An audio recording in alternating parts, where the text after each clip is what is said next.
Hi, everyone. Thank you for joining us. Our talk today is titled Internationalization as Fatal Strategy. My name is Amy Scott Metcalfe. I'm at the University of British Columbia in Vancouver, Canada, and UBC sits on the traditional, ancestral, and unceded territory of the Musqueam people. And the word unceded, if you're not familiar with it, means that this land was never part of a treaty. And I'm Gerardo Blanco at Boston College, and I am in the ancestral land of the Mashpee Wampanoag people, Aquinnah Wampanoag, Nipmuc, in Massachusetts. And it's also worth mentioning that the Mashpee Wampanoag Nation were the first people who come into contact with European settlers in what we now know as the United States. Yeah, and we were just mentioning that I'm just learning about my own ancestral heritage from that time period, and it seems that part of my relations date back to English settlers that came to Massachusetts. So part of those settlings in the Massachusetts Bay Colony. So something I'm learning more about. All right, and together we are friends and co-authors committed to reflecting on the work that we pursue together and independently. We are physically distant, as we are right now most of the time, but occasionally we enjoy each other's immediate presence. We are also transnational academics situated within and making sense of the discontinuities of globalization with a North American perspective. And in that, we're informed by the juxtaposition of our own cross-border experiences, where we've moved in and out of the United States, in and out of Canada, in and out of Mexico, and we see these lines as part of our identity lines, but also part of our national context and our political context. And through seeing how we both move differently within these border regions, because of our heritage and because of our nationalities, we can compare those and contrast those and see some of the discontinuities of being in a contiguous kind of context. We're also committed to a cultivation of artistic expression, something that we really value about each other and we practice in our own scholarship. And we're drawn to iconoclastic theories, probably due in some ways to this artistic heritage. And in this case, we're using a couple examples to talk about how iconoclasm is happening in our world today, and particularly as it's tied to the lands that we live in and the places where we work, such as higher education institutions, and looking at this from a critical history of imperialism and the role of higher education as an instrument of the theocratic and technocratic capitalist state. So the concept of iconoclasm being tied back all the way to the Romans and sort of the power constructs of a theocratic kind of regime change that was necessary to territorialize particularly local populations. And so this leading to the hashtags of Rhodes Must Fall and hashtags of Indigenous Peoples Day in the way to kind of reclaim and reorganize these settler states. And that leads to our next piece of just kind of something that we've recently discovered is this mural, understanding this mural of a deathscape of sorts of the continental horror of colonization. And this piece is at Dartmouth College in New Hampshire, and it's called The Epic of American Civilization. It's a mural created in the 1930s by the Mexican artist Jose Clemente Orozco. And it's now in the Orozco Room in the Baker Library of Dartmouth.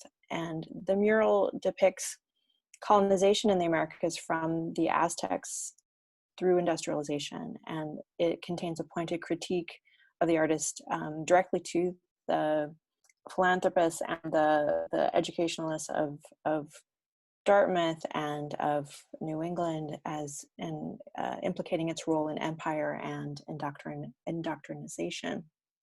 There's a particular panel that we want to focus on, and it's on the right-hand side of this particular slide. And here's a highlighted piece of looking at this panel, which is called The Gods of the Modern World. And something that really stands out in this particular panel, right, is this notion of how, as the world is on fire, these robed academics go on with their functions, right? And I think this is something that's really powerful to us for a number of reasons, because in a way, this goes more to a metaphor. It doesn't escape us that we are in a situation where humanity is facing multiple crises, and yet our higher education institutions seem to continue wanting to go on as scheduled, as planned.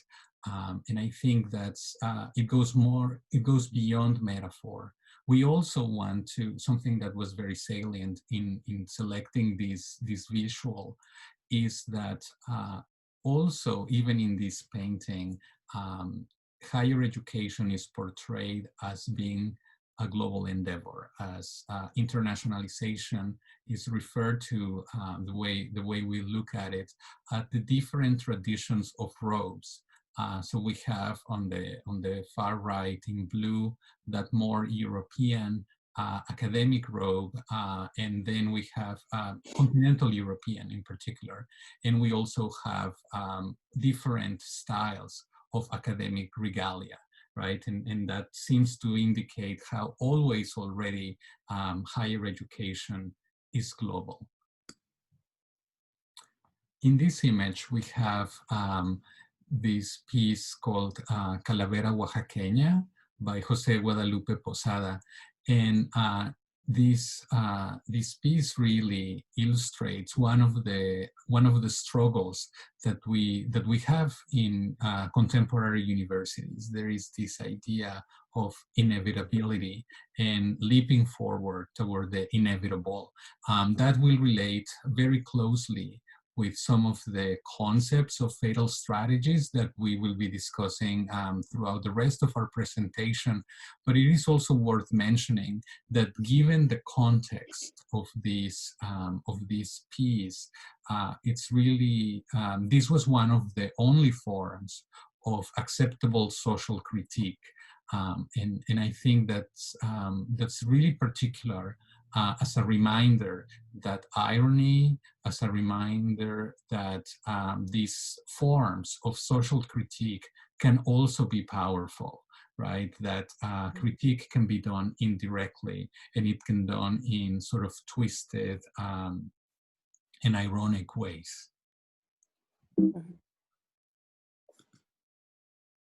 In this next image, we have other forms of contemporary criticism, where the forms of critique continue, sort of in this long tradition. In the left, we have this piece by José Luis Coyotl, and it really represents the integration of both this culture of death, but also the coat of arms that is depicted in the Mexican flag. This image was created as a critique and as a confrontation of the state violence committed against the students from Ayotzinapa in the state of Guerrero in Mexico. And it really is important to kind of think about how these, once again, indirect forms of critique utilizing artistic expression can also be very powerful.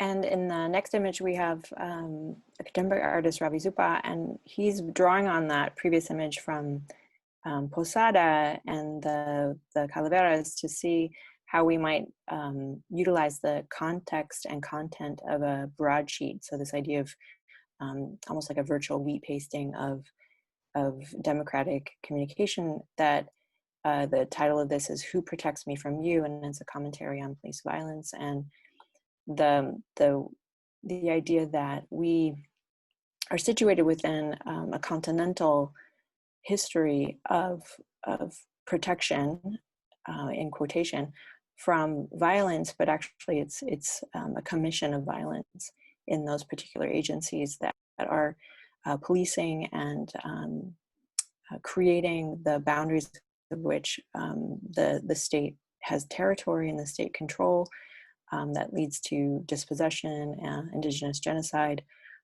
as well as violence against our own people. And this is continued in the more sort of social media ready images of the next slide that are part of another way of thinking about activism against state-sponsored violence, and in this way regulatory violence in terms of the ACT UP, and thinking about the ways that the state, and particularly in the 1970s, the ways that the Reagan administration silenced and discontinued or didn't initiate particular forms of public health research and regulation that contributed to a high proportion of death happening in marginalized sexual minorities. And that sort of silence equals death slogan being applicable to so much these days, and how there's these solidarities across movements where in Black Lives Matter, moving towards silence is violence and white silence is violence, and how these slogans and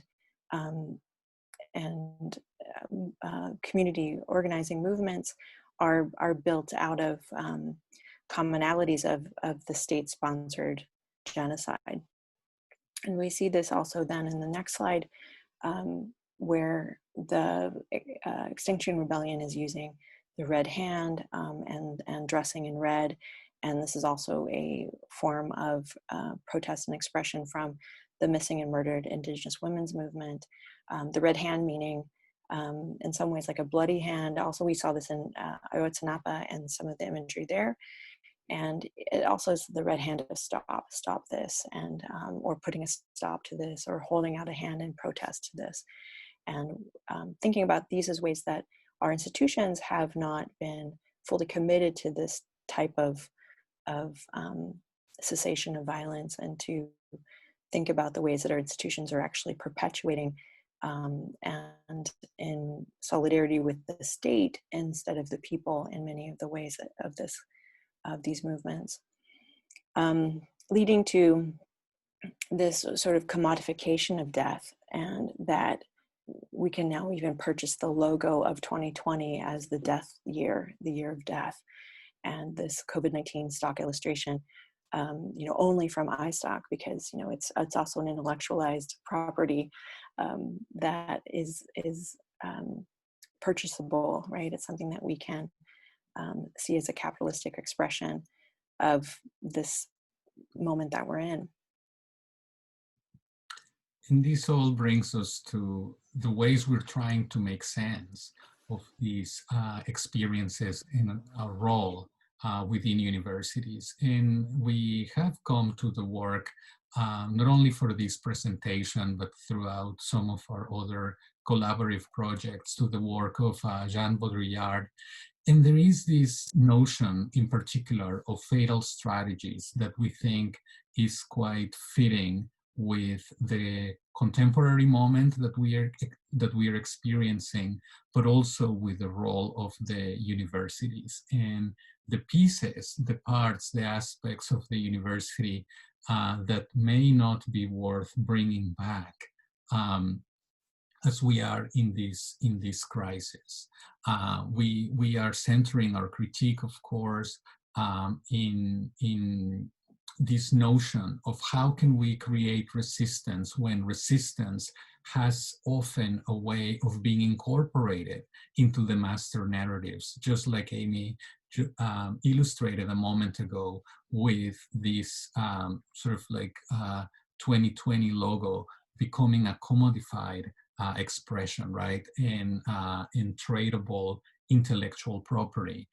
And certainly our universities tend to think about a lot of our work in terms of intellectual property as well. So in particular, we think about Fatal Strategies, which is the title of one of Baudrillard's book. We also are interested in the critique of America, but the America that he is referring to in the book is not only the nation state, but this global culture of capitalism.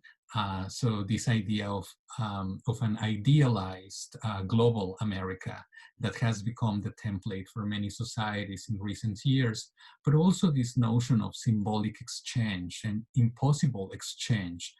So some of these ideas are really converging in the way we are thinking about these phenomena. Um, but also this critique of contemporary modernity and how all of that is mediatized. And I think these ideas are particularly powerful because they help us make sense of the moment that we are living, where everything is hyper real, just like this presentation is, but also how the academic labor is becoming mediatized and hyper real. So in a way, we are in the middle of the simulacrum of the university.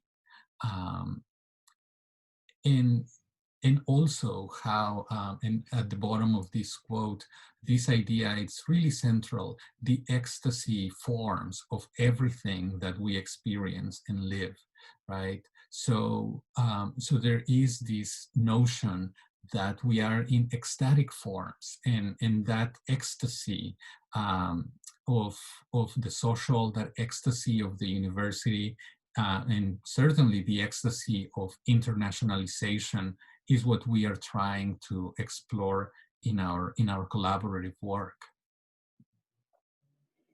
And here we're going to use an example from my institution of the UBC virtual campus tour and how so many of our institutions are doing this in the COVID-19 context, where people are not traveling to visit campuses in order to make their decision about where they would like to apply or go and attend campuses. And these virtual tours now are the only campus tours. But we can ask, is a virtual campus tour the best choice? Why couldn't we have also just continued with the slideshow, the idea of showing images?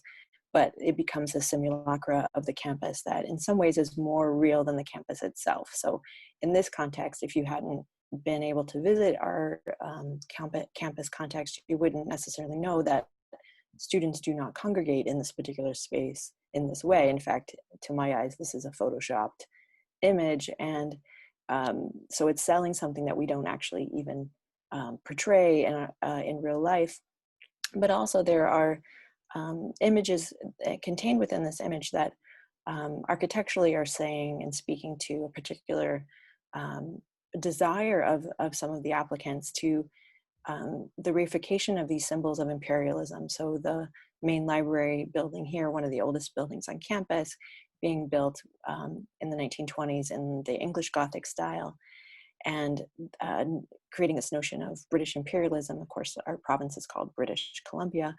And but at the same time that we continue with internationalization, British Columbia becomes less British, and it's an irony of sorts of the ways that that it sits on top of Indigenous dispossession and then continues a narrative that is actually not true any longer.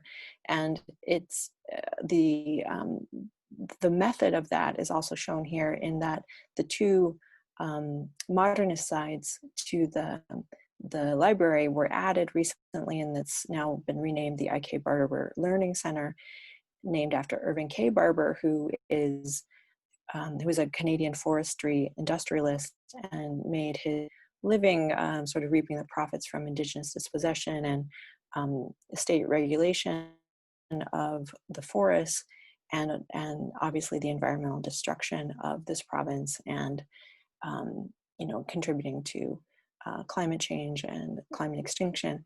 And in this way, the technology here is showing both the method of industrialization and in internationalization and dispossession, as well as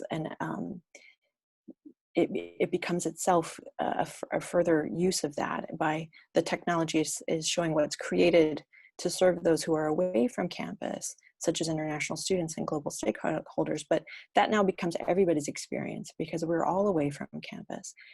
And so what was created to stand in for the campus experience is the university of the future for everyone, regardless of their nation.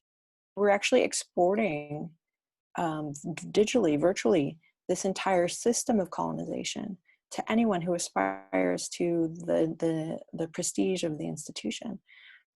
There's even a further element of sort of a digital disconnection, a digital dispossession, and that's something I think that we can really begin to bring more central into our critiques, into our work. And that takes us to the notion of fatal strategy, right?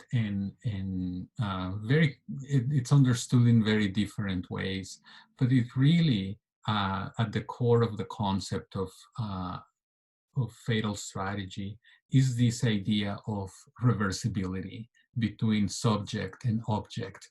We are too used to think about the university, to think about of internationalization, and frankly about the future as this object that we are able to control. And that's definitely the reversal of object and subject is really crucial in this concept. So what it really means then is when an undertaking in which involuntary reversibility is happening, right? And this can be both positive or negative. So it can be whether we are striving for our ends and it leads to the opposite outcome, or when we are not striving for our ends and yet we still obtain our goals, right? So in a way, it is this creation, this construction of a destiny. And I think this is important because then we can think about of internationalization also as fatal strategy. And in this sense, it's as we conceive of this as a fatal strategy, we're signaling then it's a recognition of internationalization as a long process. And that's what we've tried to communicate here with our imagery, that particularly in the North American context, colonization and settler colonialism has created a long process of internationalization by another name perhaps, but it's really the same process. And that it's a type of process, not just any process, but it's a type of process that sets forth inevitable consequences by positioning the world, the global, and the other into the passive role of objects. So something that can be commodified or owned or added to your resume, while we monopolize this within the academy, this subjectivity as agentic observers, meaning that we alone can comment on this, we alone can understand this, and we're not participating in it, we're just looking at it. And that once internationalization as a named process has begun, it's institutionally inescapable. And by that we mean it's materially constituting the institution, it's ideologically constituting the institution, it's continuing some narratives at the expense of others, it's suppressing information about histories. And so consequently, it's not so much that we might strategize or critique internationalization, but rather that we act within it with limited control regardless of our intentions. And to that, what Gerardo and I are interested in is as talking about these as some of our possibilities are to create lifelines of solidarity.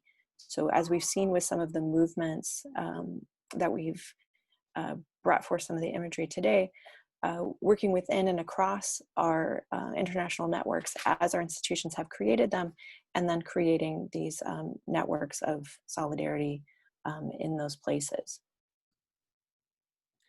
So all of these ideas bring us here with some of the reflections that we have developed together. Known before but silenced by the conquerors, El Encuentro is still quite quiet and deadly, even as global connectivity is recognized as the greatest threat.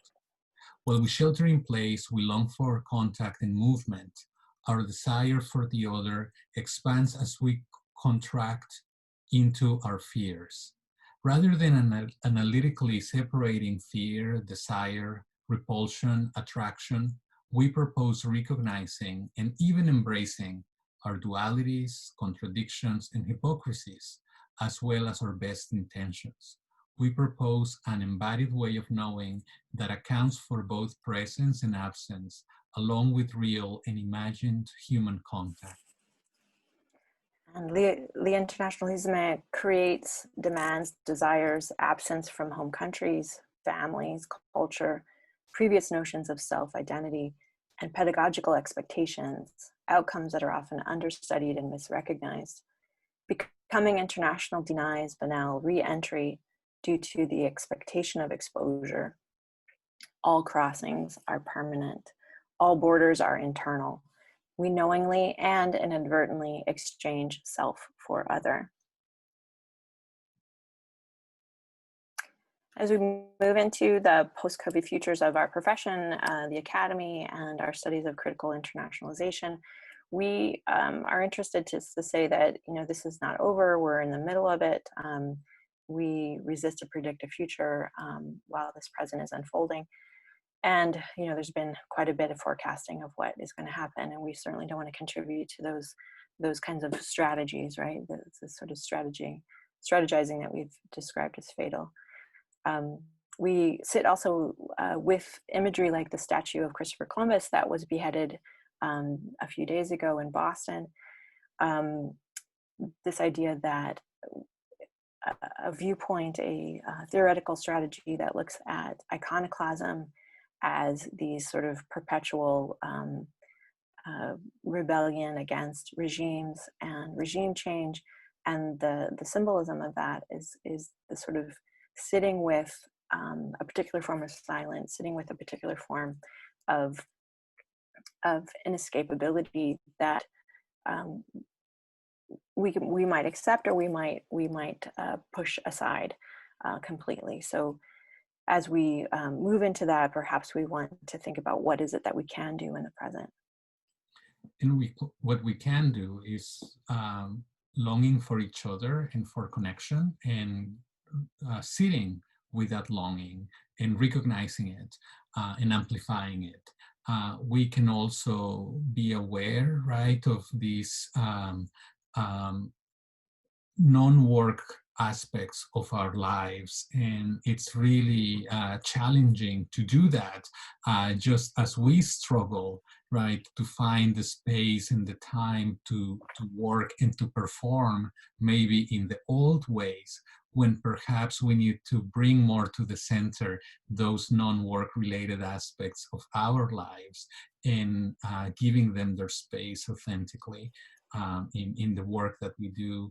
We also can heal from toxic routines, and this is something that we have been collectively reflecting about, but also this idea of possibility, right? That somehow it's amazing how we went on working given these conditions. And I think this has different aspects. Of course, one is that sort of sense of denial by often our institutions about the moment that we are experiencing. So that is one aspect. But there is another aspect of really wanting to continue the work, to even continue this work that we are sharing with all of you, and certainly for Amy and for me, wanting to continue our project together.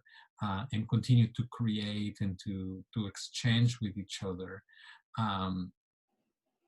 But also what we can do is to no longer be willing to keep emotion at bay, but to bring that and to be attentive to that emotional dimension of the work that we do, as well as we can recognize, right, that even our theoretical framework leaves plenty of room for absurdity and contradiction. And that's precisely in many ways why I found this image of Columbus beheaded so powerful, right? Certainly it is a form of resistance, it is a form of rebelling directly, but it also, the outcome has something that goes beyond just the destruction of the image. So in a way, defacing the image is more powerful than destroying it completely. And all of these ideas, right, all of these not wanting to forecast, but trying to be in the present, is precisely what we are hoping to exchange and to share with all of you in the context of the conference. Thank you. Thank you.